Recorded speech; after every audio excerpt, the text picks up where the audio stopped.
So, what was it like growing up for me?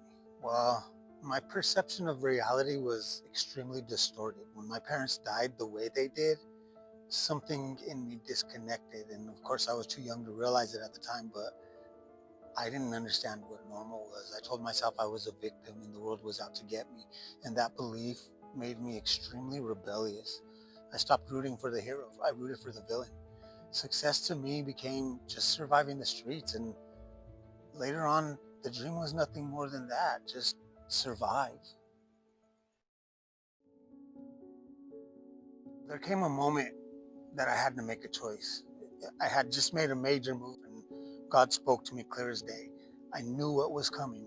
I knew I would be separated from my family, but my addiction was rooted too deep. Instead of responding to the truth, I chose denial. I told myself I had time. I never imagined it would happen the way it did. I lost everything I had sacrificed myself for in the pursuit of money. And then I lost my children.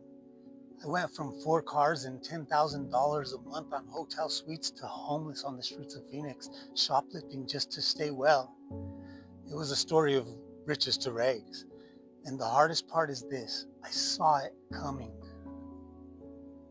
I had made my daughter Linda a promise that I would be home for her birthday uh, the prior year, and I told her that I wasn't going to go back to using. And then I did exactly what I said I would. There's no excuse for it. At that point, I had been on the streets for about 3 months, and her birthday was like 3 weeks away. I woke up, it was 420 of all days. I woke up and I started walking, and my plan was the same as every other day. I was just going to go find a way to get my next fix. Somewhere along the way, I started praying, and God spoke to me again. I knew without doubt that this would be the last time. I was made to understand that if I didn't surrender right then, I was choosing the streets over my kids once and for all. I walked for like 4 hours fighting with myself, and I was exhausted. Then I looked up and I saw an urgent care. In order to get help, I had to enroll as a patient, so I did that. They called a detox, and I was picked up and taken to Buena Vista Detox in Chandler, Arizona.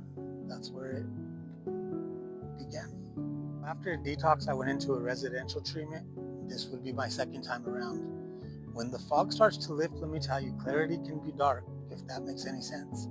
When you finally see the damage you've caused, I began to understand how badly I had been of a father. I could see clearly that I was nothing like the person I was pretending to be. I stopped calling my misfortunes bad luck and started calling them what they were: consequences.